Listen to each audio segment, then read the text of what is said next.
After 7 days of intense investigations, British authorities today concluded that it was indeed a bomb that caused Pan Am Flight 103 to explode in the sky over Scotland, killing 270 people. The probe confirmed the worst fears of travelers, that someone succeeded in slipping a powerful explosive undetected through security. NBC's Robert Hager is in Washington with details on how the experts pieced together the evidence. Bob? Under the pressure of worldwide attention and tremendous public concern, the British investigating team accomplished some of the fastest aviation detective work ever. For a week, investigators worked to answer the question, was it a bomb or structural failure which brought the plane down? Today in Lockerbie, the chief British investigator, Michael Charles, announced it was a bomb. It has been established that two parts of the metal luggage pallet's framework show conclusive evidence of a detonating high explosive. The explosive's residues recovered from the debris have been positively identified and are consistent with the use of a high-performance plastic explosive. The metal luggage pallets are containers like these, into which passenger suitcases are put for loading in the cargo holds. Two pieces of metal from the wall of one of these containers show, under an electron microscope, signs of pitting, a giveaway that it was damaged by explosives, most likely hidden in a suitcase packed in that container. Other debris examined by a spectrometer showed signs of having been sprayed by chemicals such as particular nitrogen compounds unmistakably characteristic of plastique explosive.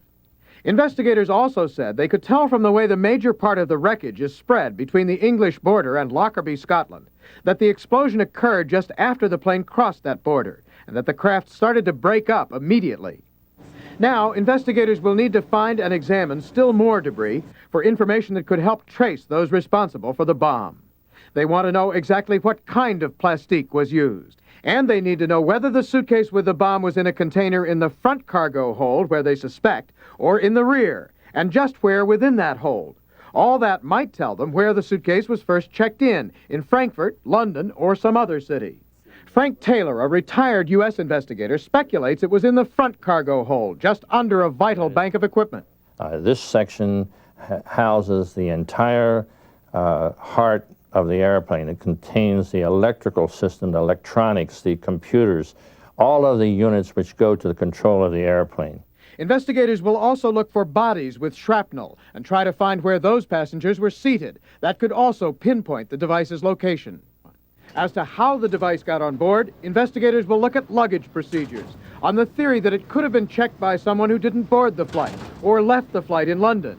Or it could have been slipped into some unsuspecting passenger's bag before check-in, or even after check-in. A terrorist might have been able to slip into the loading area. Terrorist expert Michael Yardley says plastiques are hard to detect. I think this is a point which is important and should be stressed, that explosives have, in a sense, outpaced the equipment for detecting explosives. The Federal Aviation Administration has been trying out a new device which bombards suitcases with neutrons to detect the atomic makeup of materials inside. Instead of simply showing an object's shape in the bag, it adds color on the screen when it senses explosives, even plastique.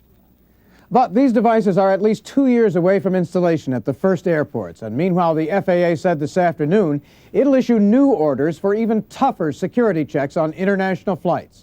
Speculation is those rules will have to do with handling checked baggage.